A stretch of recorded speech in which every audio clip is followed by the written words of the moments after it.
Engagement to date has included 3 stakeholder presentations from Tourism Tofino, Parks Canada, and the District of Tofino, 12 interviews with different people involved in the tourism sector, primarily businesses, and 1 or 2 developers.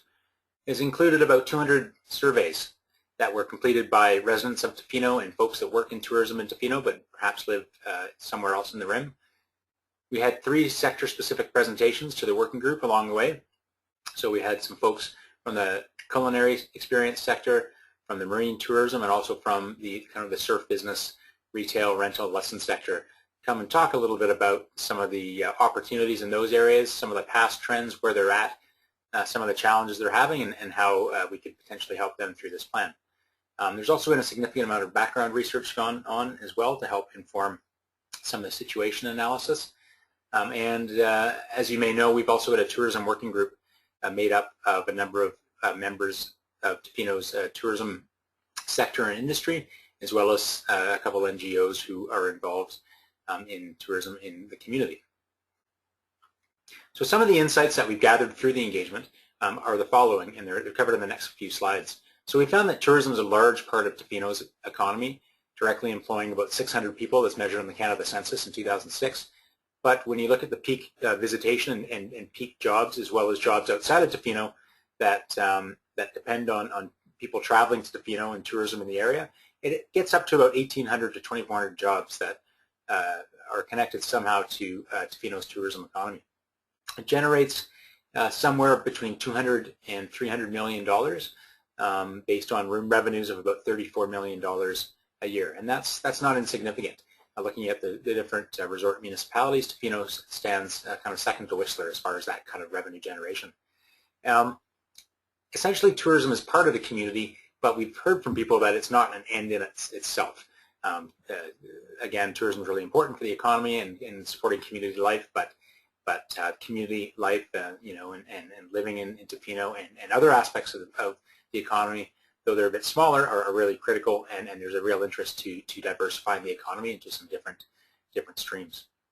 There's benefits that go beyond economic, though, including just diversity of offerings, shops, restaurants in the community, diversity of people, conversations that residents would have with other people in the community and visitors, an addition of amenities to the community through tourism, and also a strong notion of tourism helping to protect the environment.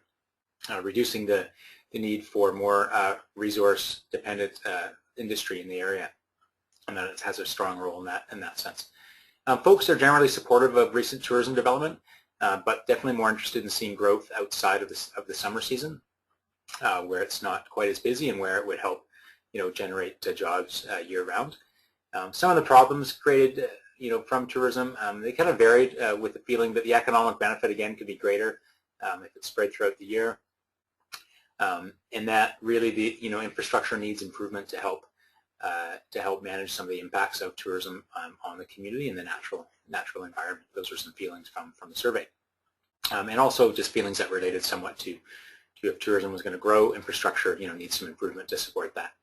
The beaches are also the primary attraction for folks visiting the area. Really, the natural areas are a strong part of why people come to Tofino, with lots of people partaking in some different activities, with surfing, hiking, visiting the Pacific Rim National Park Reserve, and whale watching being some of the top activities that people do. I also found that there's significant excess capacity for 10 months of the year. The 2 months in the summer being peak months, but there's still some opportunity to optimize that summer business, especially earlier on in the summer. But definitely lots of capacity in the shoulder seasons, June, in September, with the spring potentially holding more potential for future development and growth based on some visitor surveys of folks who've come to Vancouver Island. Business is picking up more recently after decreasing and kind of flatlining for a few years, which is great to see, especially as we came into the tail end of 2013. More people are looking to past experiences and online to review experiences to Tofino when they're considering going to Tofino. Just finding more people getting that data from friends and family through online social media channels, and other conversations when they're considering coming to Tofino as well. So just an interesting connection there on the importance of word of mouth on driving decisions for people coming to Tofino. We also learned that primarily couples and groups of adults coming to both the park and Tofino in the summer months when some surveying has taken place. But there are also families too, smaller group overall, but play a significant role in visitors coming to Tofino. Spending is highest by overnight guests, and particularly those guests who are coming from Canada and the U.S. So tend to spend more, likely on a daily basis, and also for the total trip experience tend to stay in the community longer than regional guests.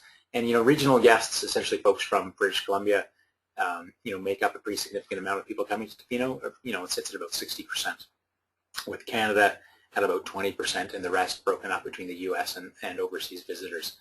So BC residents are more likely to be repeat visitors, but tend to spend a little bit less per day and per trip when they come to Tofino. And we found also that visitors, do travel both to Ucluelet and Tofino when they are there, recognizing the different amenities in both places and different experiences as well. Okay, some other insights that we learned about. We learned that the development capacity is remaining in the community right now, even though there's a significant amount of development that's taken place in recent years. There's quite a bit more that can still take place.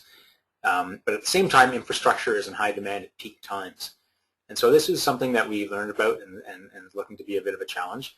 But the district is looking into doing a capacity study this year and into next, essentially looking at what would Tofino look like once this was all built out.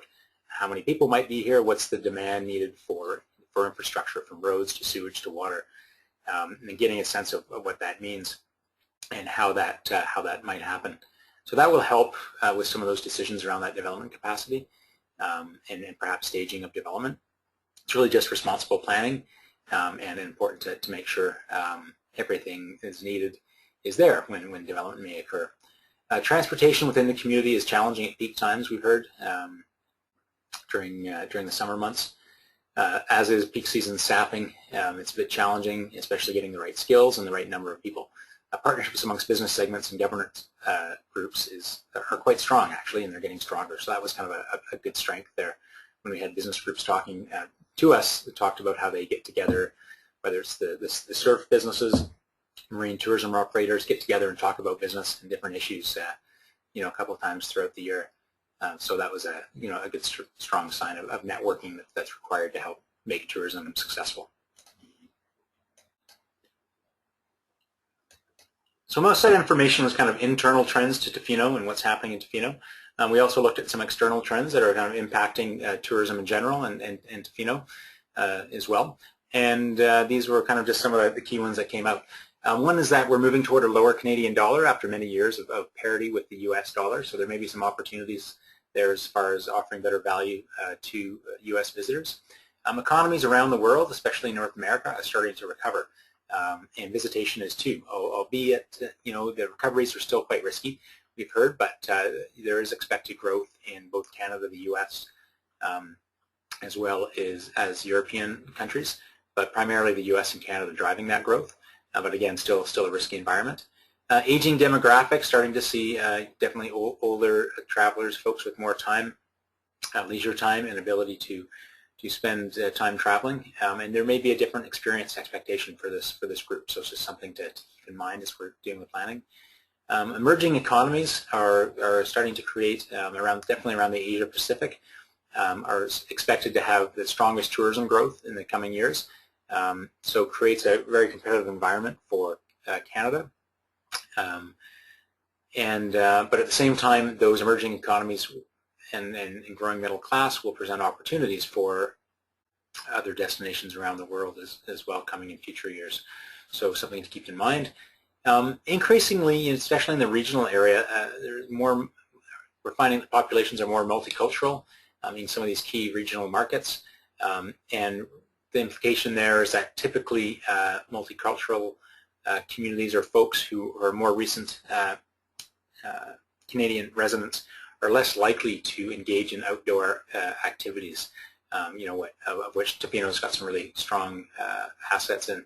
So just something to kind of keep in mind in that growing trend, and how to find opportunities that may appeal to that group and that market.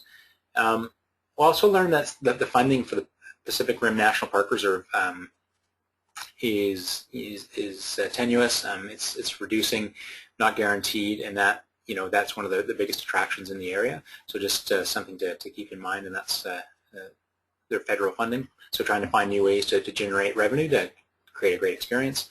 The Canadian Tourism Commission, also the funding that they have for marketing has been reducing over the last couple of years, and therefore they've decided to stop marketing in the U.S. leisure market and left that up to provincial bodies and destinations to focus on themselves.